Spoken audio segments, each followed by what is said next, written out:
ஜவுகன் பொருட்டோ சீரீஸில் ரொம்பவே ஒரு முக்கியமான ஐயா இருக்கு.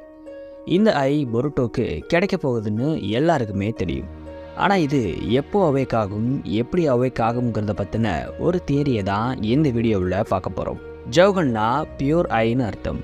ஒரு சில ஒட்சுசுகிஸ்க்கு மட்டுமே தெரிஞ்ச ஒரு யூனிக் டொஜுட்சு தான் இந்த ஜோகன். இது ஒரு சில பேருக்கு மட்டும் ஏன் தெரியுது, எல்லாருக்குமே ஏன் தெரியலன்னு நீங்கள் கேட்பீங்க. இதுக்கு காரணம் இந்த ஐ இப்போ யாருக்கும் அவேக் ஆகிறது இல்லை.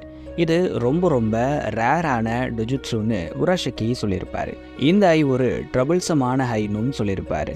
உராஷிகியே இதை பார்த்து ஷாக்காகி இருக்காருன்னா இந்த ஐயோட பவர்ஸ் ரொம்ப பயங்கரமாக இருக்கும்னு தான் நினைக்கிறேன். ஆனால் யோசித்து பார்த்தா இது வரைக்கும் நம்ம மைண்டுக்கு வந்த எல்லா பவர்ஸும் ஆல்ரெடி எல்லா டொஜுட்ஸ்லேயும் வந்துருச்சு.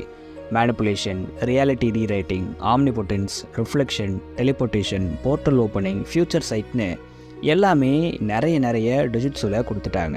ஆனால் இந்த ஐ ரேரஸ்ட் அண்ட் பியூரஸ்ட்னு சொல்லும்பொழுது இதுக்குன்னு யூனிக்காக என்ன பவர்ஸ் இதுக்கு மேலே கொடுக்க முடியும்னு தெரியல. ஆனால் என்னோட தேரிப்படி இந்த ஐக்கு எல்லா டொஜுட்ஸுவோட பவர்ஸும் இருக்கலாம். அப்படி இருந்தால் தான் இந்த ஐ பவர்ஃபுல்லாக இருக்கும். பட் யூனிக்கான பவர்ஸ்னு இதுக்கு எதை கொண்டு வர போகிறாங்கன்னு தெரியல. ஆனால் கிஷிமோட்டோ அவரோட ப்ரீவியஸ் ஒர்க்கான சாமுராய் 8 இருந்து தான் ஐடியாவை எடுத்து பொருட்டோவில் யூஸ் பண்ணுறாரு. அதை படிச்சுட்டு இதை பற்றி தெளிவாக வேறு வீடியோவில் பார்ப்போம்.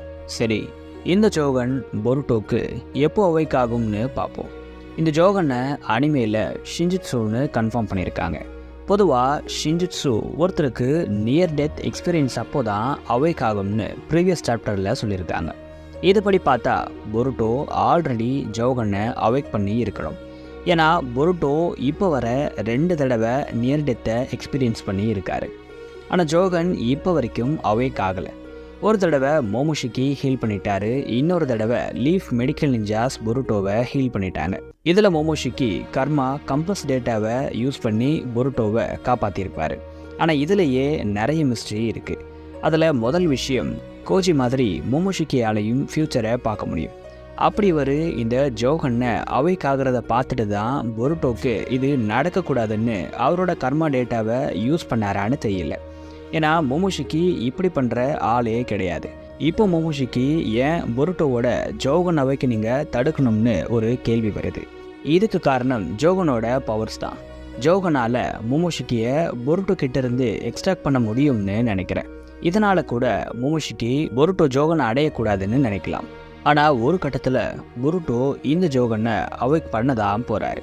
இது மேக்ஸிமம் ஜூரா வர்சஸ் பொருட்டோ ஃபைட் அப்போ இருக்கலாம்.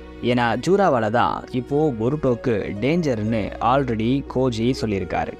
அப்படி இல்லைனா கவாக்கி வர்சஸ் பொருட்டோ அப்போது இது அவேக் ஆகலாம்.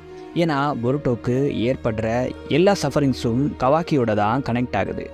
ஆம்னிபொட்டன்ஸ், ஐ மார்க்ஸ்னு இதில் நிறைய ஃபோர் ஷேடோஸ் இருக்குது. அது மாதிரி இந்த ஜோகன் அவேக்கனிங்கும் கவாக்கியோட கனெக்ட் ஆகலாம். இவங்க 2 பேரில் யாருக்கிட்ட ஃபைட் பண்ணி தோற்று போய் சாகர நிலைமைக்கு தள்ளப்பட்டு இந்த ஜோகனை பொருட்டோ அவேக் பண்ண போகிறாருன்னு தெரியல. ஆனால் எது எப்படியோ பொருட்டோ இதை அட்லாஸ்ட் அடைஞ்சிட்டார். மோமோஷிக்கியும் கிளைமேக்ஸ் சீக்வன்ஸில் இல்லை. கவாக்கியும் பொருட்டோவை அக்செப்ட் பண்ண மாதிரி தான் தெரியுது. ஏன்னா அவர் பொருட்டோவை நருட்டோ டைமென்ஷனுக்கு அனுப்பி சேவ் பண்ணணும்னு நினைக்கிறாரு. இதெல்லாம் வச்சு பார்க்கும்பொழுது மோமோஷிக்கியோட கதை முடிஞ்சிருச்சுன்னு தான் நான் நினைக்கிறேன். என்னதான் மோமோஷிக்கி இதை தடுத்தாலும் ஷீபாய் பொருட்டோக்கு ஜோகன் தரத்தில் உறுதியாக இருக்கார். இதை பற்றி வேறு வீடியோவில் சொல்கிறேன். அடுத்த என்ன வீடியோ போடலாம்னு கமெண்ட்ஸில் சொல்லுங்கள்.